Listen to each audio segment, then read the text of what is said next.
Thanks for Luca. I want to thank Yusuf and Tarek and the other organizers of this incredible event. I've never seen anything quite like this, and it's very impressive. So thank you all. As previous speakers have mentioned, this is the year of the wildfires. This might turn out to be the worst season that Canada has ever had in terms of wildfires. It's already that way in Nova Scotia. In BC, we've got enough fires of our own. The three worst forest fires in BC have all been in this millennium. So we can see the trend here that things aren't getting better. And we got to expect this to continue and possibly worsen in years to come. The events of 2021 that Luca referred to as the heat dome that killed 600 people, the wildfires then, the atmospheric rivers, these are all new events that are happening, and we need to deal with them. And we need to deal with the root causes. I mean, it's great that we're talking about these things, and it's getting a lot of attention in the media in our discussion. But are we doing anything about it? We're still using fossil fuels to the same extent as we pretty much always had. We're still developing them in BC in the form of methane and natural gas. And rather than just be distressed by these events, we need to do something about it. As a physician, I have some familiarity with what's going on in the northeast and the northwest of the province. In terms of the northwest of the province, a colleague and myself visited the Wet'suwet'en territory in northwestern BC near Smithers. That was a year and a half ago. There was a pristine river, the Morris River, running through the reserve, and it's polluted. It's the Coastal GasLink have built their pipeline through there, and you can't drink the water out of the river anymore. The salmon are of concern. People wonder whether they'll be able to hunt anymore.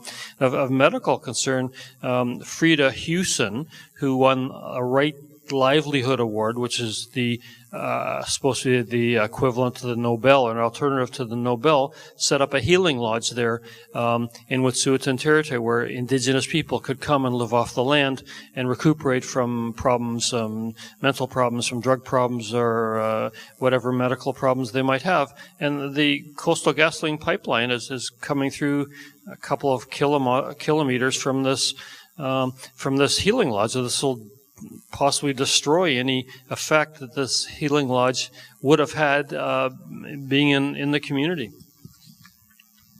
As a physician, we've seen disease and death. Over 20,000 Canadians die each year due to air pollution. The New England Journal of Medicine recently predicted that by the middle of the century, 500,000 people are going to die every year due to climate change events, and it's not getting better. As physicians, we see malaria and dengue fever spreading around the world. Lyme disease is dramatically increasing in Canada. And a couple of our speakers have commented on youth anxiety. And I personally think this is one of the most terrible things we're facing right now. A study in the Lancet Medical Journal showed that was 59% of students aged 16 to 25 in 10 countries around the world were worried or very worried about climate change, and 75% thought their future was scary. I mean, has there ever been another point in time where children have been as afraid of their future as they are now? We need to make a difference. Interesting, the Lancet Medical Journal a few years ago talked about climate change being the greatest threat to civilization, and a few years later they changed that by saying that climate change presents the greatest opportunity for civilization. So with the same information, they try to paint things in a more positive way. And if we want to look at things, our generation has the greatest opportunity of any generation in history to make a difference. The stakes are greater, the dangers are greater, but of all generations, we can really make a difference. Within medicine, we look at things like pills, tests, and procedures. As doctors, we almost always tend to do too many of those and give people too many pills, but don't throw away your pills as a result of this talk or I'll get into trouble. And the amount of carbon footprint that occurs due to pill production is just incredible. Talk to your doctor, talk to your healthcare provider. Are these pills really necessary? Should we be taking all these over-counter medication? Do I really need that fifth CT scan? Is that going to be any different than the fourth one? So part of the issue with doctors is that people come to my office and say, well, I want this done. And it's hard to say no to people. And we've got to educate the public in terms of more tests isn't necessarily better. More tests and more pills. And just for the last thing here, I'd like to talk about co-benefits. Like in terms of public transportation, what's good for me is good for the planet.